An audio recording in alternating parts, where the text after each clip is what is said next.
नमस्कार विद्यार्थी मित्रांनो, आजच्या व्हिडिओमध्ये आपण पाहणार आहोत इयत्ता 8वीचं सामान्य विज्ञान, जो की अतिशय महत्त्वाचा एक पार्ट आहे।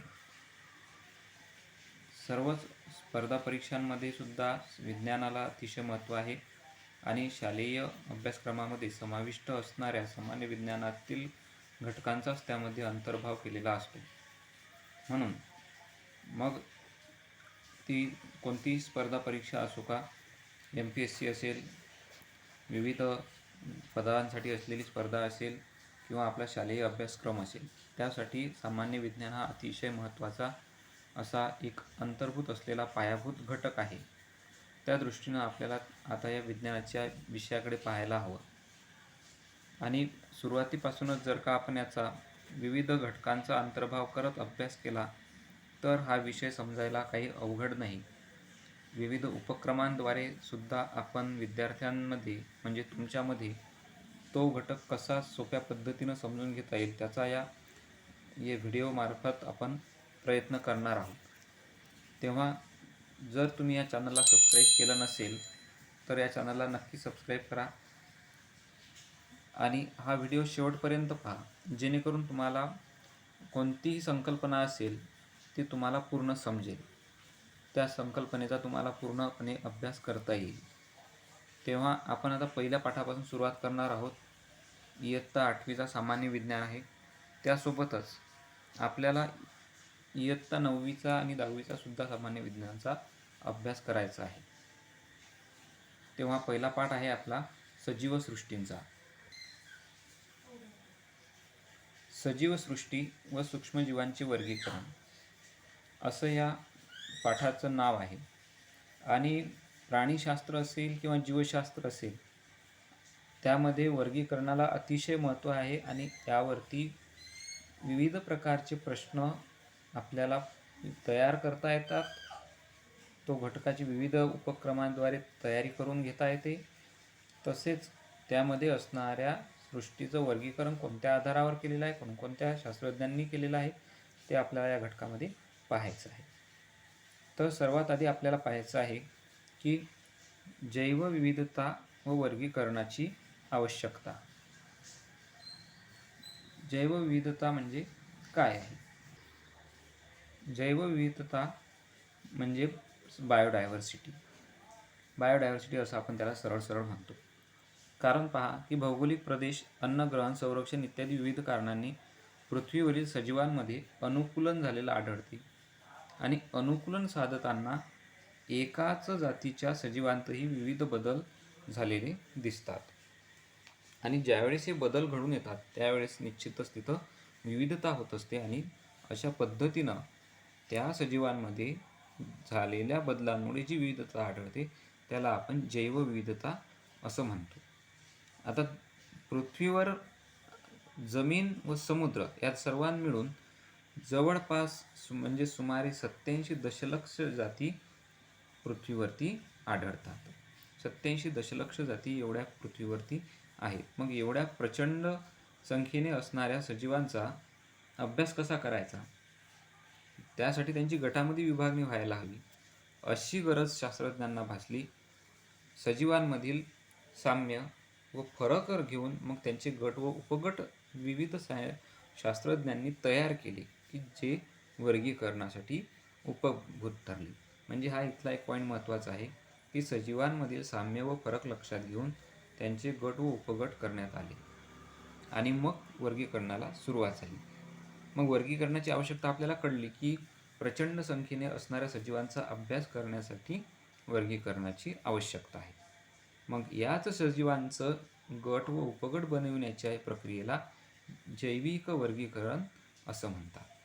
म्हणजे आपली आता एक संकल्पना क्लिअर झाली इथं की जैविक वर्गीकरण म्हणजे काय, तर सजीवांचे गट व उपगट बनवणे आणि ते गट व उपगट साम्य व फरक लक्षात घेऊन बनवायचे असतात। या प्रक्रियेला वर्गीकरण असं म्हणतात। मग ही वर्गीकरणाची जी पद्धत आहे ती फार पूर्वीपासून सुरू झालेली आहे। आपल्याला इथं दिसेल की इतिहासामध्ये डोकावताना जर पाहिलं तर 1735 मध्ये कार्ल लिनियस यांनी सजीवांना 2 सृष्टीत विभागले। एक वनस्पती सृष्टी आणि दुसरी आहे ती प्राणीसृष्टी. म्हणजे हा प्रश्न इथं एक आणखी महत्त्वाचा ठरतो की सर्वात प्रथम कोण विभागलं, तर कार्ल लिनियस यांनी 2 सृष्टीमध्ये विभागलं. त्यानंतर 1866 हेकेल यांनी 3 सृष्टीची संकल्पना मांडली. त्यामध्ये प्रोटिस्टा हे नवीन संकल्पना घेऊन वनस्पती व प्राणी अशी 3 सृष्टी त्यांनी तिथं तयार केल्या. त्यानंतर 1925 म्हणजे हेकेलच्या नंतर चॅटन यांनी पुन्हा सजीवांचे 2च गट केले. त्यांनी 3 गट केले नाही, त्यांनी 2च गट केले. आणि ते 2 गट म्हणजे आदी केंद्रकी व दृश्य केंद्रकी पेशी. आदी केंद्रकी पेशीमध्ये ज्याच्यामध्ये न्यूक्लियस पूर्णपणे तयार नाही किंवा न्यूक्लियस हा केंद्रक आवरणाने बद्ध नसतो, त्याला म्हणायचं आदी केंद्रकी. आणि दृश्य केंद्रकीमध्ये केंद्रकावर केंद्रकचं आवरण असते, म्हणजे त्याला न्यूक्लिअर मेम्ब्रेन असं म्हणतात. अशा पद्धतीनं त्यांनी 2 गट तयार केले. त्यानंतर पुढे पुन्हा 1938 कोपलँड यांनी सजीवांना 4 सृष्टीमध्ये विभागलं. ते आहेत मोनेरा, प्रोटिस्टा, वनस्पती व प्राणी. म्हणजे हेकेल यांनी प्रोटिस्टा हा गट आणला होता, तर कोपलँड यांनी मोनेरा हा वेगळा गट आणला आणि अशा प्रकारे 4 सृष्टी झाल्या. मात्र या सर्वांच्या नंतर आपल्या पाठामध्ये ज्यांचं नाव आलेलं आहे ते आहेत रॉबर्ट व्हिटाकर. हे रॉबर्ट व्हिटाकर हे अमेरिकन परिस्थितिकी तज्ज्ञ आहेत आणि त्यांनी 1969 सजीवांची 5 गटात विभागणी केली. आतापर्यंत आपण पाहिलं की कोपलँड यांनी 4 गटात विभागणी केली होती, परंतु व्हिटाकर यांनी 5 गटामध्ये विभागणी केली आणि मग त्यालाच म्हणतात व्हिटाकरची 5 पंचसृष्टीची संकल्पना. मग वर्गीकरणासाठी कोणकोणते 5 घटक घेतले आहेत ते इथं आपल्याला पाहायचे आहेत. त्यांच्या याच्यामध्ये जे दिसत आहेत ते 5 घटक आपल्याला पुढे आहेत. एक आहे मोनेरा, दुसरा प्रोटिस्टा, तिसरा कवके, नंतर वनस्पती आणि प्राणी. असे हे 5 घटक आपल्याला इथं पाहायला मिळतात आणि या घटकांना म्हणतात पंचसृष्टीची वर्गीकरण पद्धत. ती कोणी आणली आहे? ती आणली आहे व्हिटाकर यांनी. मग ही 5 सृष्टीची किंवा पंचसृष्टीची संकल्पना आहे ती कोणत्या आधारावर त्यांनी मांडली ते आपल्याला पाहायची आहे. त्यामध्ये त्यांनी म्हटलं आहे की निकष वर्गीकरणासाठी व्हिटाकर यांनी निकष विचारात घेतले. कोणकोणते निकष आहेत? तर पहिला आहे पेशीची जटिलता. आदी केंद्रकी व दृश्य केंद्रकी. म्हणजे पेशी ही आदी केंद्रकी आहे की दृश्य केंद्रकी आहे, म्हणजे तिच्यामध्ये असलेला न्यूक्लियस हा न्यूक्लिअर मेम्ब्रेनमध्ये आहे की त्याच्याशिवाय आहे.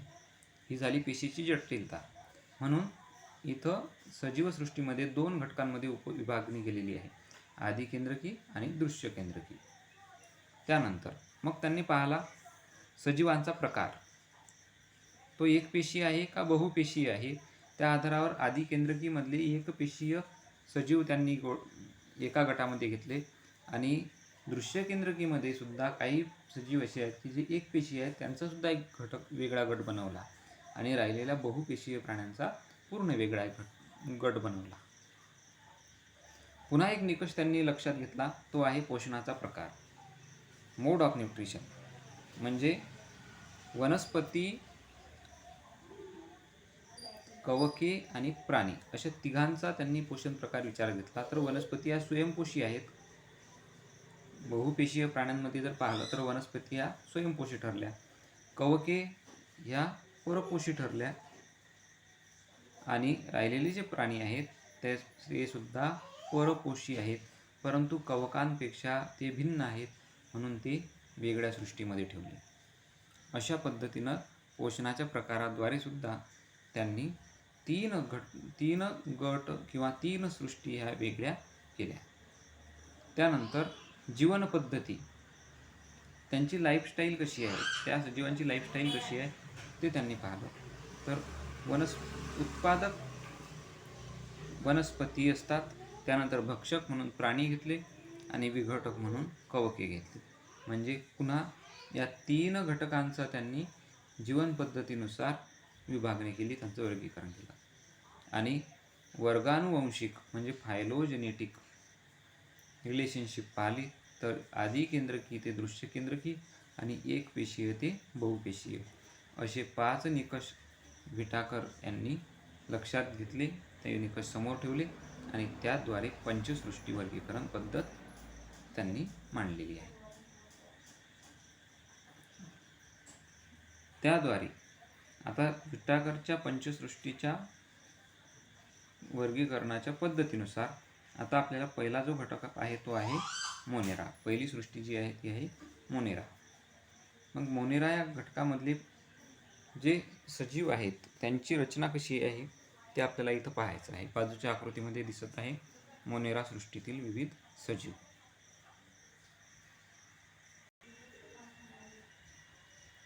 पहा, या सजीवांची लक्षणे इथं दिली आहेत खाली.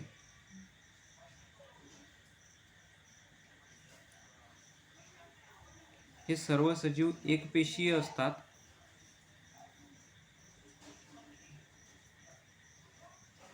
स्वयंपोषी किंवा परपोषी असू शकतात आणि मुख्य म्हणजे आदी केंद्रकी असून पटलबद्ध केंद्रक किंवा विशिष्ट पेशी अंगके त्यामध्ये नसतात. हे या सजीवांचं मुख्य लक्षण आहे. त्यासोबतच यातील काही सजीव हे हालचाल करणारे इथं दाखवलेलं आहे. यातील काही सजीव हालचाल करणारे अगदी लहान काडीसारखे सूक्ष्मजीव आहेत, म्हणजे त्यांना म्हणायचं आहे लॅक्टोबॅसिलाय जीवाणू. मग मोनेरा या सृष्टीत असणाऱ्या सर्व प्रकारच्या जीवाणूंचा व नीलहरित शैवालांचा समावेश विटाकर यांनी केलेला आहे. त्यानंतर दुसरी जी सृष्टी आहे ती आहे प्रोटिस्टा. प्रोटिस्टा या सृष्टीमध्ये दिसत आहे की एकपेशीय सजीवांसारखेच इथं सुद्धा एकपेशीय सजीव आहेत, परंतु त्यांची लक्षणे मात्र हे भिन्न आहेत. तर पहा, इथं आकृतीमध्ये दिसत आहे प्रोटिस्टा सृष्टीतील सजीव. उदाहरणार्थ युग्लिना, अमिबा असे त्यांची उदाहरणं दिलेली आहेत. तर प्रोटिस्टा सृष्टीतील सजीव एकपेशीय असून पेशीत पटलबद्ध केंद्रक असते. ह्या इथं आपल्याला केंद्रक दिसत आहे, हे इथं केंद्रक दिसत आहे. परंतु मोनेरामध्ये पटलबद्ध केंद्रक नव्हतं, प्रोटिस्टामध्ये पटलबद्ध केंद्रक असते. दुसरं लक्षण आहे प्रचलनासाठी छद्मपाद किंवा रोमके किंवा कशाभिका असतात. 3 गोष्टी असतात यांच्यामध्ये. एक तर छद्मपाद असतात, जसे की अमिबामध्ये दाखवलेले आहेत, किंवा रोमक असते, युग्लिनामध्ये दाखवलेलं आहे, किंवा पॅरामेसियममध्ये रोमके असतात आणि कशाभिका असते. त्यानंतर यामध्ये 2 प्रकारचे सजीव आहेत. एक आहे स्वयंपोषी आणि दुसरा आहे परपोषी. उदाहरणार्थ युग्लिना व्हॉल्व्हाक्स या पेशीमध्ये हरितलवके असल्यामुळे त्या स्वयंपोषी असतात. म्हणजे प्रोटिस्टामधला स्वयंपोषी असणारा गट कोणता? युग्लिना व्हॉल्व्हाक्स या सजीवांचा. आणि परपोषी असणारा अमिबा, पॅरामेसियम आणि प्लाझ्मोडियम या सजीवांचा गट हा परपोषीय आणि एकपेशी असा असणारा गट आहे. आतापर्यंत आपण 2 सृष्टी पाहिल्या, एक आहे प्रोटिस्टा आणि दुसरी आहे मोनेरा. त्यानंतर तिसरी सृष्टी आहे कवके.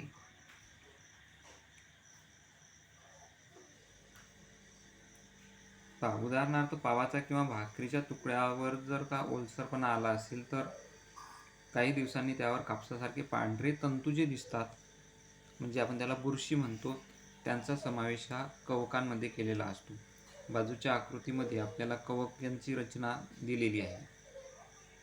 त्या कवकांचं लक्षण कसं आहे ते पुढे दिलेलं आहे. पहा, पहिलं लक्षण आहे त्यांचं, कवक सृष्टीत परपोषी, असंश्लेषी व दृश्य केंद्रकी सजीवांचा समावेश होतो. म्हणजे कवके हे परपोषी आहेत, हे विटाकरांनी दाखवलेलं आहे, आपण पाहिलं आधीच. त्यानंतर ते दृश्य केंद्रकी आहेत. पुन्हा ते असंश्लेषी आहे, ते कोणत्याही पदार्थाचं संश्लेषण करत नाही, वनस्पतींसारखं त्यांच्यामध्ये संश्लेषण होत नाही, म्हणून इथं म्हटलेलं आहे असंश्लेषी. आता परपोषी आहेत आणि परपोषी असल्यामुळे ते दुसऱ्यावर अवलंबून आहेत. परंतु प्राण्यांपेक्षा भिन्न आहेत ते लक्षण इथं आपल्याला दिसेल की बहुसंख्य कवके हे मृतोपजीवी आहेत, ते कुजलेल्या कार्बनी पदार्थांवर जगतात. म्हणजे प्राण्यांपेक्षा यांचं जीवन पद्धती ही भिन्न आहे. त्यांच्या शरीराची रचनासुद्धा भिन्न आहे, ती इथं दाखवलेली आहे की कवकांची पेशीभित्तिका कायटिन या जटिल शर्करेपासून बनलेली असते. आता हा पॉईंट खूप महत्त्वाचा आहे. आहे मोठी की कवकांची पेशीभित्तिका कशाची बनलेली असते, तर कायटिन या जटिल शर्करेपासून बनलेली असते. काही कवके तंतुरूपी असून आतील पेशीद्रव्यात असंख्य केंद्रके असतात. आपण पाहिलं की अमिबाच्या सेलमध्ये पेशीमध्ये एकच केंद्रक होतं, परंतु कवकांच्या अशा काही पेशी असतात की ज्यांच्यामध्ये असंख्य केंद्रके असतात. ही त्यांचं एक लक्षण आहे. आता पुढे त्यांची उदाहरणं दिलेली आहे. कवक किण्व म्हणजे बेकर्स इस्ट, पाव बनवण्यासाठी जे वापरतात त्याला म्हणायचं किण्व. बुरशी. त्यानंतर अस्परजिलस म्हणजे मक्याच्या कणसावरील बुरशी. आणि पेनिसिलियम, भूक्षत्रे ही त्यांची उदाहरणे आहेत. तर भूक्षत्रांनाच आपण मशरूम म्हणतो, हे बाजूच्या आकृतीमध्ये आपल्याला दिसत आहे. काही कवकांची इथं तुम्हाला आकृत्या दाखवलेल्या आहेत. म्हणजे विटाकरांनी जी पद्धती मांडली त्याला आपण पंचसृष्टी वर्गीकरण म्हणतो आणि तीच एक प्रमाण मानतात. विटाकरांच्या नंतर सुद्धा काही पद्धती मांडल्या गेलेल्या आहेत, परंतु विटाकरांची पंचसृष्टी वर्गीकरण ही एक प्रमाणित अशी वर्गीकरण पद्धती आहे. तेच या पद्धतीचं यश आहे. त्यानंतरही इथं सूक्ष्मजीवांचं वर्गीकरण करण्यासाठी आणखी पद्धती दिसत आहे की सूक्ष्मजीवांचं वर्गीकरण कसं करायचं. विटाकरांनी दोन सूक्ष्मजीवांचं वर्गीकरण दाखवलं, मोनेरा आणि प्रोटिस्टा. त्यानंतर फंगायसुद्धा हे सूक्ष्मजीवांमध्ये मोडतात काही प्रमाणामध्ये.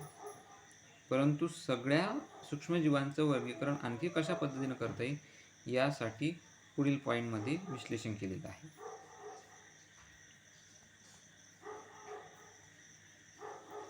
सूक्ष्मजीवांचे वर्गीकरण. पृथ्वीवरील एकूण सजीवांमध्ये सूक्ष्मजीव सर्वाधिक संख्येने आहेत.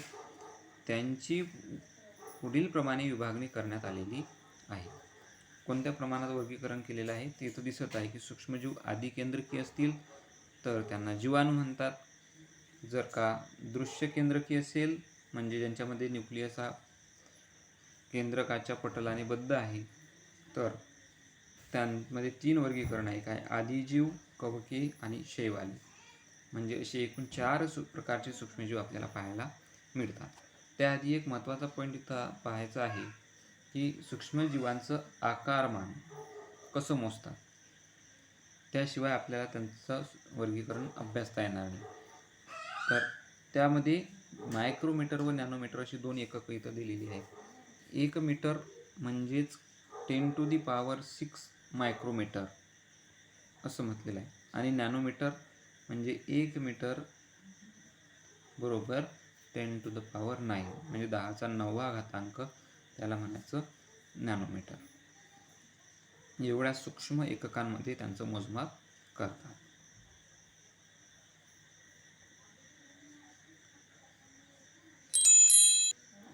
आता आपण पाहिलं की पहिला जो आदिकेंद्रकी सूक्ष्मजीव आहे तो आहे जीवाणू.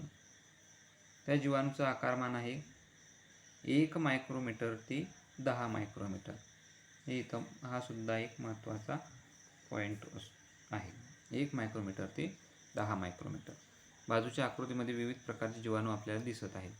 त्यांची लक्षणं काय आहेत, तर हा एक पेशी स्वतंत्र सजीव म्हणून जगते. ही एक पेशी स्वतंत्र सजीव, एक पेशी स्वतंत्र सजीव म्हणून जगत असते. काही वेळा बरेच जीवाणू एकत्र येऊन वसाहती बनवतात, त्याला आपण कॉलनी असं म्हणतो. जीवाणू पेशी या आदिकेंद्रकीय असते. आपण पाहिला आदिकेंद्रकीचा एक प्रकार इथं दिलेला आहे. पेशीत केंद्रक व पटलयुक्त अंगके नसतात. म्हणजे हा प्रोटिस्टा मोनेरासारखा हा प्रकार इथं आहे की पेशीमध्ये अंगके नसतात. तर पेशी भित्तिका असते. पेशीला इथं दिसत आहे बाहेरून, ही पेशी भित्तिका दिसत आहे. त्यानंतर प्रजनन बहुधा द्विखंडी भवनाने होते. प्रजनन होत असताना एकाच पेशीचे 2 भाग होतात, त्याला म्हणायचं द्विखंडी भवन. अशा पद्धतीनं त्यांचं प्रजनन होते. आणि अनुकूल परिस्थितीत हे जीवाणू प्रचंड वेगाने वाढतात व 20 मिनिटांत संख्येने दुप्पट होऊ शकतात, अशी त्यांची प्रजननाची पद्धत आहे. त्यानंतर पुढचा जो सूक्ष्मजीव आहे तो आहे आदिजीव.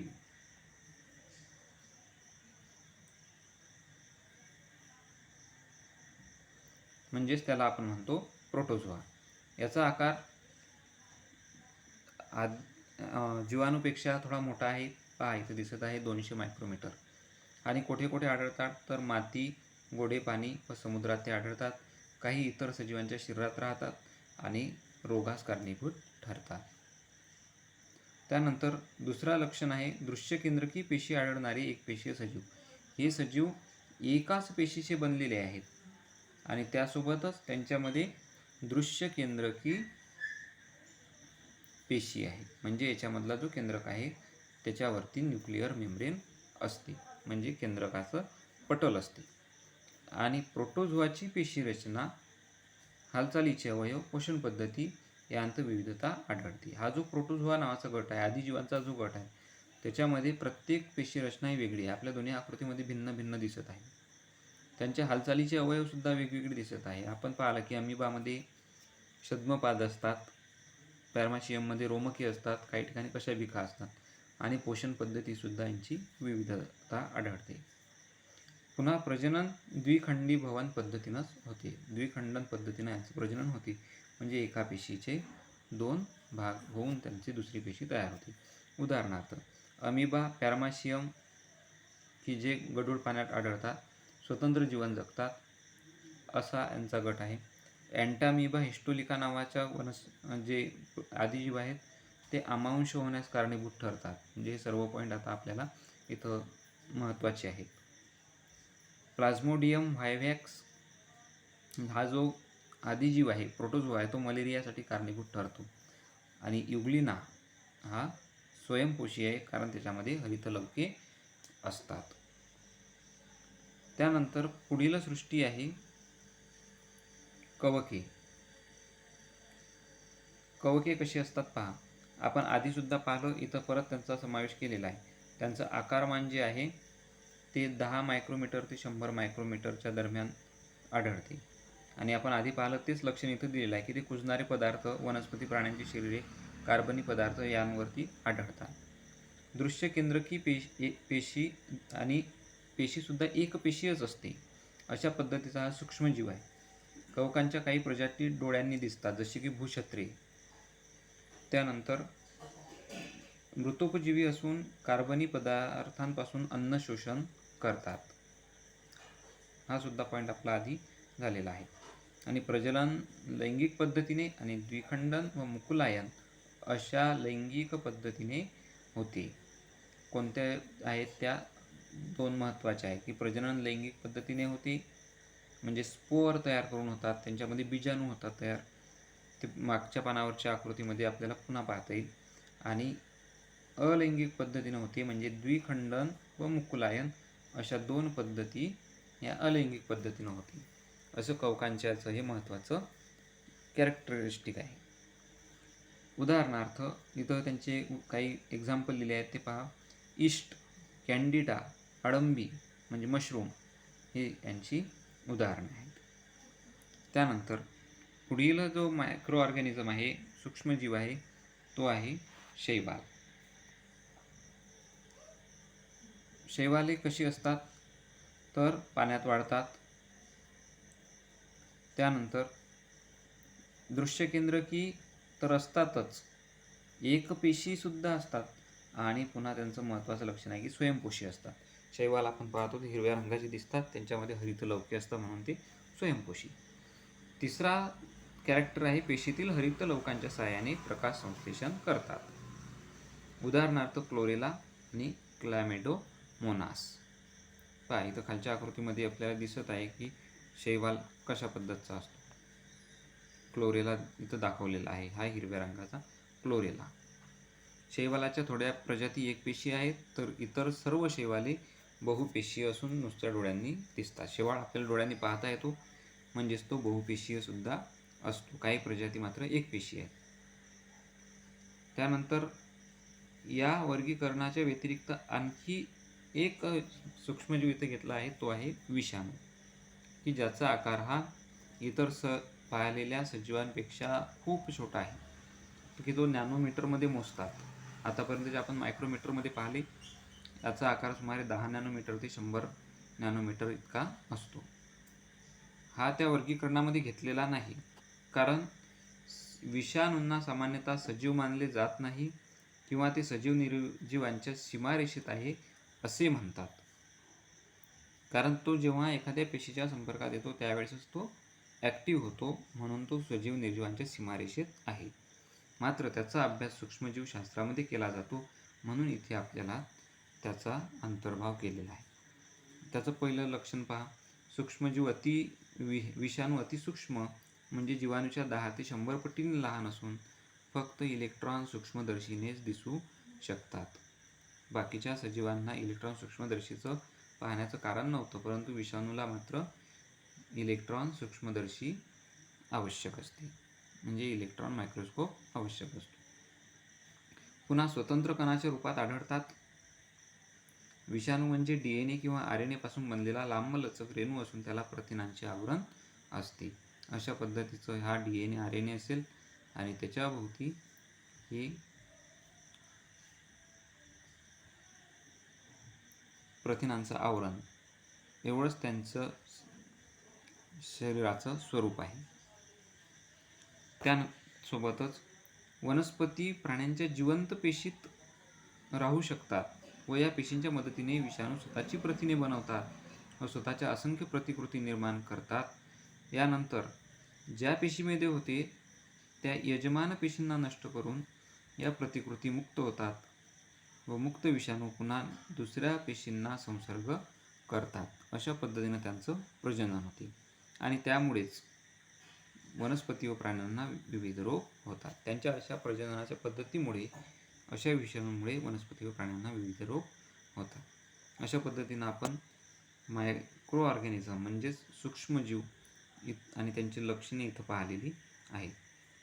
पुढे तुम्हाला माहीत आहे का, तुम्हाला या बॉक्समध्ये काही सूक्ष्मजीव आहेत की जे कोणकोणत्या प्राण्याला घातक ठरतात ते इथं दाखवलं आहे. पहिला आहे मानव. मानवामध्ये पोलिओचा विषाणू, इन्फ्लुएन्झाचा विषाणू, HIV एड्स विषाणू अशा पद्धतीचं इथं दाखवलेले आहेत. त्यानंतर गुरे. गुरांमध्ये असणारा विषाणू एक इथं त्याचं दाखवलेला आहे, तो आहे पिकोरना विषाणू. हा प्रश्न असा आहे की पिकोरना विषाणू हा कोणामध्ये आढळतो, तर तो गुरांमध्ये आढळतो. त्यानंतर वनस्पती.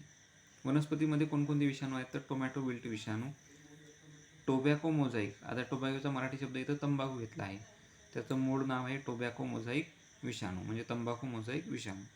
आणि बॅक्टेरिया, जीवाणू. बॅक्टेरियामध्ये जे विषाणू जातात त्यांना म्हणायचं असते बॅक्टेरियोफेज. हे विषाणू जीवाणूंवर हल्ला करतात.